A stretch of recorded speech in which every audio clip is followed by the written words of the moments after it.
Soy Luis Solana Madariaga. El año 1982, el gobierno socialista de Felipe González me nombró presidente del Consejo de Administración de Telefónica. Entonces se llamaba Compañía Telefónica Nacional de España. Fijaros la de cambios que se han producido.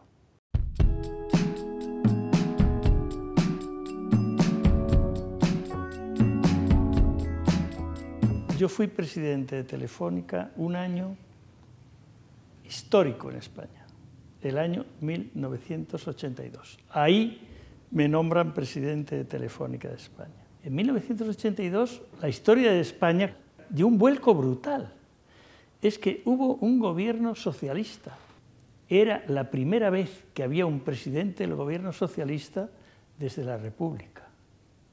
Ojo, muchos años, mucho dolor, y de repente, con normalidad, aparece un presidente de Telefónica socialista. A mí eso, es muy difícil explicarlo hoy día, pero me llevó a llegar al Consejo de Administración con el corazón encogido. En el Consejo de Administración había un cuadro de Franco presidiendo la escena. ¿Sabéis lo que duelen esas cosas? ¿Sabéis lo que significa que sin ruido, sin voces, poco a poco, ese cuadro se fue? Y hubo un cuadro del rey en su lugar. Ojo, estábamos ya en democracia, no era el régimen de Franco. La policía tenía una planta entera para hacer escuchas sin ningún control. Y un presidente de Telefónica, que se da cuenta que el tiempo ha cambiado, y desde luego apoyado por un gobierno, apoyado por un equipo, apoyado por mucha gente, pide a Interior que eso se cancele, y se canceló. Y aquí se han hecho mejoras fundamentales para hacer un punto y final, educado, correcto, elegante, cuidadoso, del pasado, pero se ha hecho. ¿Y qué se ha hecho después? Hacer el punto y futuro. También la ciudadanía tenía que sentir que algo estaba cambiando en Telefónica. ¿Y eso cómo se hizo? Desde ese Consejo de Administración, cambiando un cuadro, hasta cambiando el logotipo de Telefónica. Parece tema menor, pero no lo es. Yo creo muchísimo en la simbología, muchísimo. Cuando yo llegué, el escudo de la compañía, el logotipo de la compañía, atentos, era el mapa de España. Eso se cambia y se busca una T con colores, una T que resume con puntos lo que venía a ser la digitalización. Ya estaba ese mensaje ahí en el año 82-83. Por cierto, una curiosidad. Esto se está grabando en la Fundación Telefónica. Bueno, la Fundación Telefónica la creé yo en mi mandato y se llamaba Fundación Arte y Tecnología. Déjenme que les diga que todavía ir recordando esas dos palabras juntas me gusta, me remueve.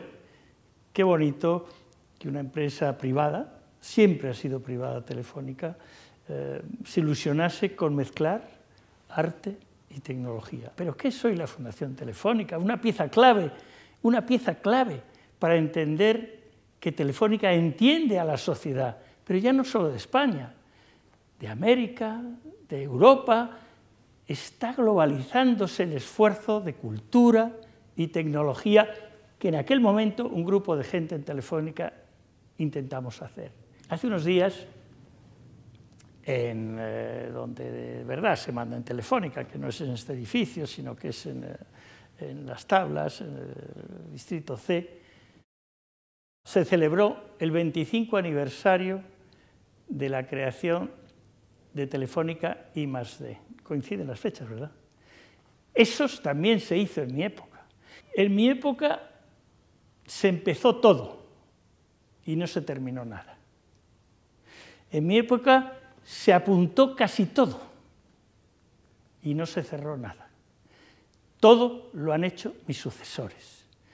Ha habido una continuidad en esta casa que me gustaría que muchas otras instituciones tuvieran este mismo entusiasmo, por saber suceder al antecesor, mejorar al antecesor y nunca crear problemas, dudas ni críticas al antecesor.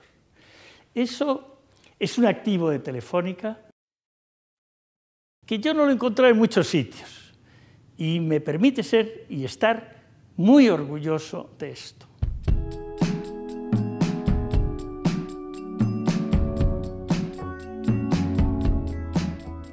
Un tema que me gustaría subrayar es que mi equipo y yo, cuando llegamos a Telefónica, habíamos preparado ya, teníamos planes ya, teníamos ilusiones ya antes de llegar.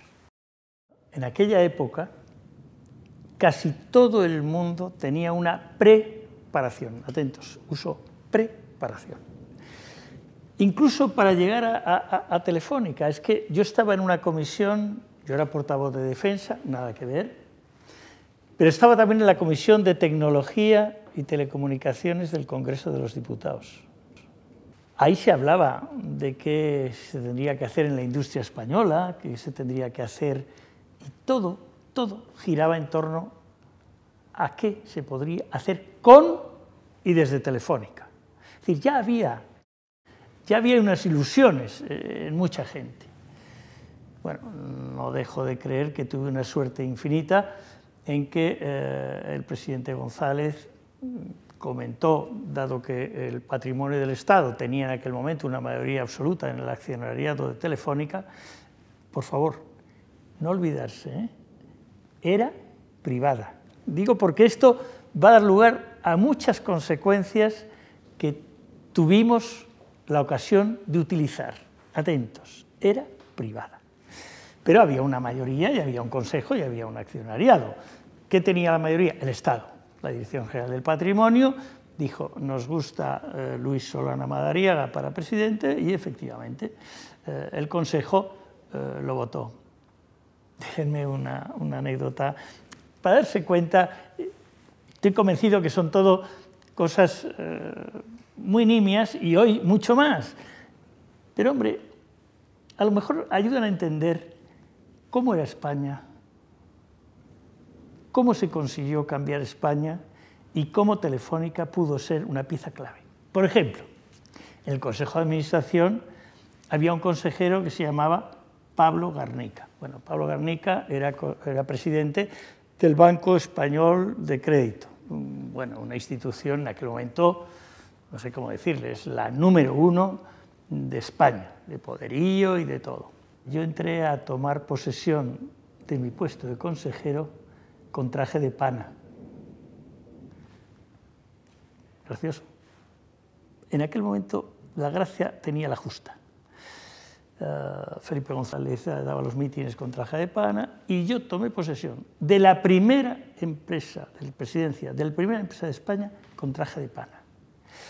Días después, cuando ya hubo una relación, muy poco tiempo después, una relación magnífica con Pablo Garnica, me dijo, Luis, la sensación de que venía la revolución la conté en casa al volver del Consejo. ¿Verdad que suena como imposible? Bueno, eso era lo que estábamos cambiando. Eso era posible, que los del traje de pana, que llegábamos con toda la racionalidad a una nueva Telefónica moderna, de futuro, internacional, nos entendiéramos perfectamente con una clase dirigente española tradicional, conservadora, y no pasó nada. Y todo funcionó bien. Y gracias a eso, hoy seguimos haciendo esta maravilla que se llama Telefónica. En los años 80, en España, había una crisis, yo no sé si mayor o menor, pero prácticamente del mismo nivel que ahora. Es decir, había sectores enteros que se creía que no tenían futuro. Había dudas enormes de qué sería el futuro. Había dificultades de financiación con tipos de interés al 16, al 20%. Y en ese momento, en Telefónica, se toma una decisión, de acuerdo con el gobierno, de que Telefónica sea motor de una política industrial y de una política tecnológica. Y me centro ahora en la industrial. Perdónenme, y esto va muy dirigido ahora a los que dirigen Telefónica. Ahora, ¿qué diferencia hay entre lo que hace César Alierta hoy, con su Guaira, con su crowdworking, con su Américo, con lo que hice yo, lo que hicimos un equipo ilusionadísimo, trayendo a ATT a España a que hiciera el primer chip que se hizo en Europa, o trayendo a Fujitsu, o salvando a Amper, o lanzando centros de I+D con todas las multinacionales. ¿Cómo se hizo eso? Pues como ahora, por puro voluntarismo. Es que la diferencia entre César Alierta y yo, que habrá las que sean, y cada uno dirá lo que quiera, no es tan grande. Es sentido de responsabilidad con un minuto histórico de tu país y de tu empresa. Hoy, traer a ATT no tendría sentido. Traer a Apple, traer a Google, no tiene sentido. Eso hoy con la globalización no tiene sentido. En aquel momento sí lo tenía, pero hoy se hace otra cosa equivalente. Y es que se dice, somos capaces de financiar a todos los jóvenes que tengan ideas. Eso lo está haciendo Telefónica hoy, exactamente igual, pero felizmente adaptado al momento de lo que hicimos entonces trayendo a ATT.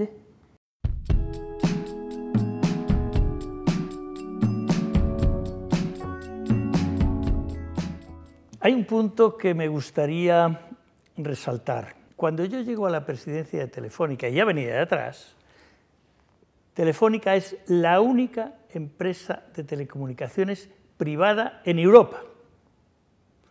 En el mundo estaban las empresas americanas, bueno, ATT fundamentalmente, que era una empresa privada.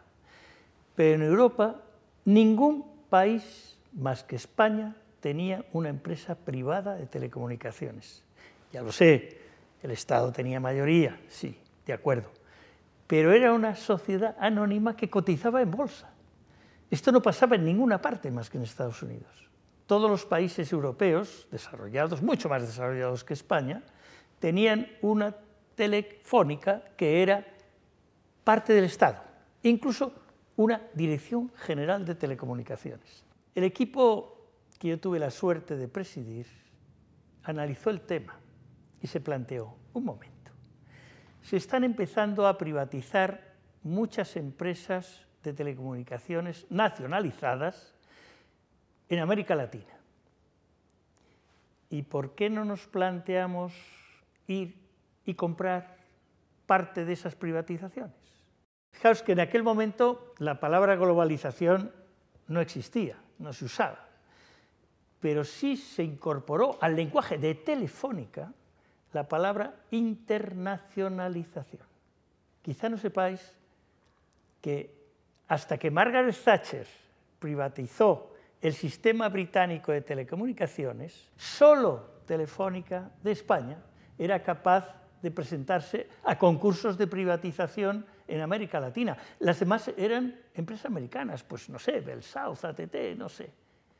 Solo España. Hoy Telefónica existe como pieza mundial de las telecomunicaciones porque se tomó esa decisión. Figuraos por un minuto que Telefónica hubiera seguido siendo Telefónica de España. Pues la habría comprado, pues no sé, Deutsche Telekom, France Telecom. Es tan importante esa decisión que casi quiero resaltarla más que ningún otro de los movimientos que se hicieron en mi época. Y por cierto, me cesaron por hacer eso. Y digo más. Yo pido permiso al gobierno de España porque aquello era, no sé, claro, hoy suena como absurdo. No, aquello era tremendo. Es decir, una empresa española que va a comprar empresas por el mundo. Esto era rarísimo. Y había una crítica. Que usted va a comprar y poner teléfonos en Argentina y en Chile cuando resulta que en Almería no hay teléfonos, digo, por decir una cosa. Esto fue una crítica durísima, certera, pero equivocada en el fondo. Si alguien hubiera frenado ese esfuerzo de Telefónica de comprar en el mundo, hoy Telefónica no sería nada, pero nada, ¿eh? Nada, una filial de alguien, pero no una cabeza del mundo, como es hoy. Al plantearme que voy a Chile a comprar la Telefónica de Chile, el gobierno solo me pide un favor. Situémonos, está un gobierno de Felipe González aquí y un gobierno de Pinochet allí. Y solo se me pide una cosa, que no te saquen una foto con Pinochet. Bueno, estábamos en las formas. En el fondo, estábamos todos de acuerdo de que era una ocasión maravillosa para que Telefónica fuera un actor mundial. Insisto, ahora se dice global, y lo que sea, pero era eso, y se hizo. Y luego, bueno, hubo sus más y sus menos, y en ese intermedio de análisis de lo que está pasando, se produce mi cese, que yo entendí perfectamente, ojo, que yo entendí perfectamente. Y mi sucesor, Cándido Velázquez, recibió un encargo. Le dijeron, hombre, revisa lo que ha hecho Luis Solana, porque a lo mejor hay que retirarse de América Latina. Cándido Velázquez revisó, estoy seguro, y llegó a una conclusión, como es lógico. Ojalá sigamos creciendo en América Latina. Y el gobierno ya entonces sí lo aprobó, pero yo ya no estaba aquí. Felizmente mis sucesores, insisto, todos han mejorado mi obra. Pero ahí empezó lo que hoy se llama la Telefónica en el mundo.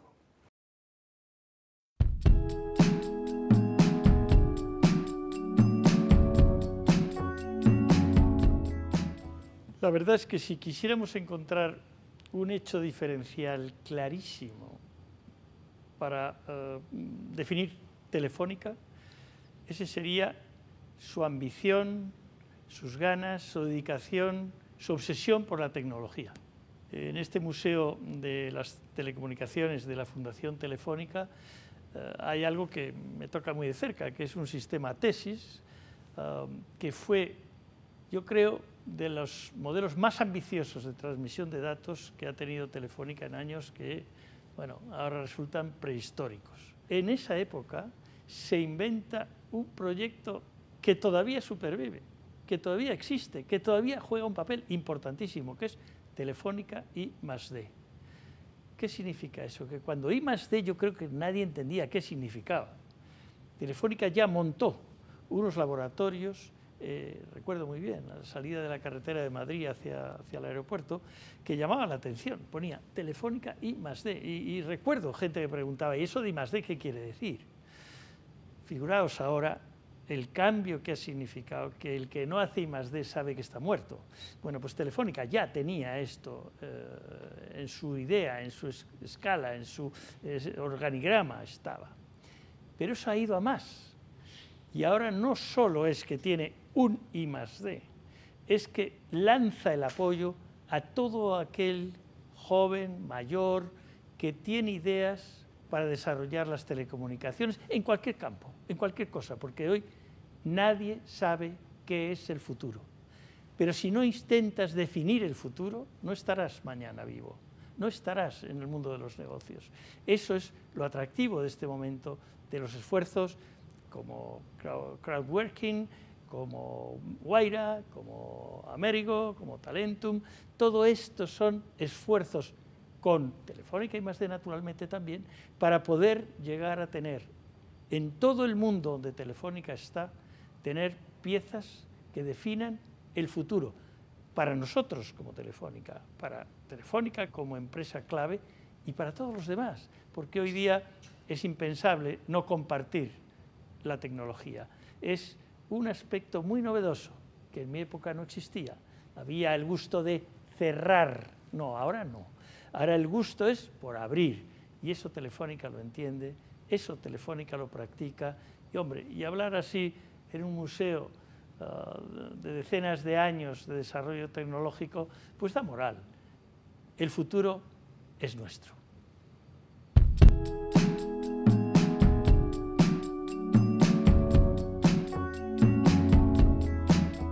La verdad es que me apetecía contar a quien esto pueda ver o escuchar que esto fue mi despacho.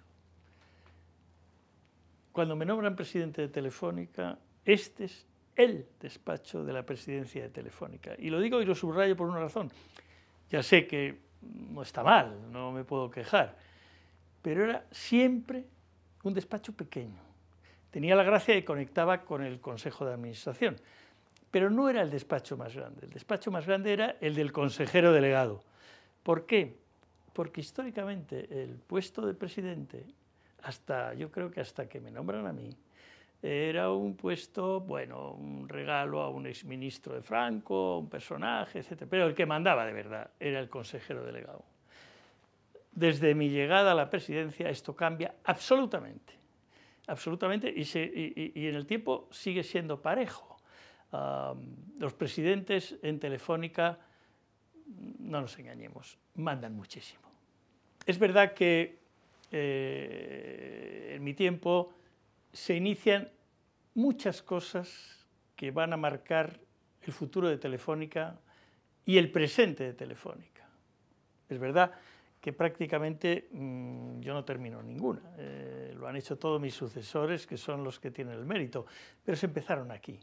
He recordado que la fundación se crea en mi tiempo, que Telefónica I+D se crea en mi tiempo, y un tema crítico para entender por qué Telefónica hoy es importante en el mundo.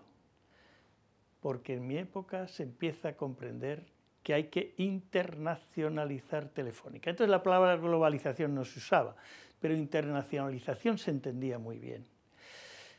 Es cierto, yo solamente puedo presumir de que con mi equipo empecé, pero es que he tenido unos sucesores que todos sin excepción, han mejorado la presencia mundial de Telefónica. Eso que empezó un día, ha seguido después y hace que Telefónica esté hoy donde está.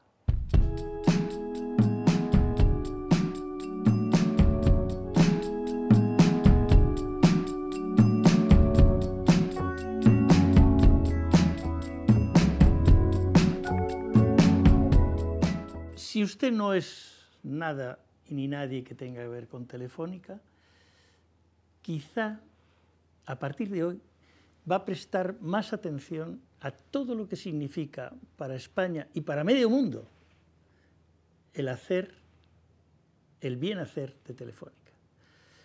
Y si usted trabaja en Telefónica o en alguna empresa cercana a Telefónica, me permito intentar pedirle una cosa. Esté usted orgulloso.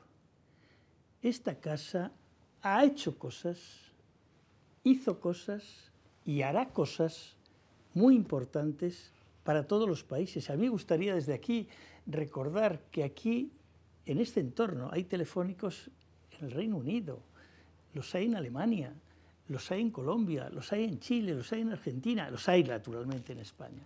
Bueno, todos somos parte de un esfuerzo de tecnología, de modernización, de bienestar y de futuro, como probablemente muy pocas empresas están haciendo en el mundo.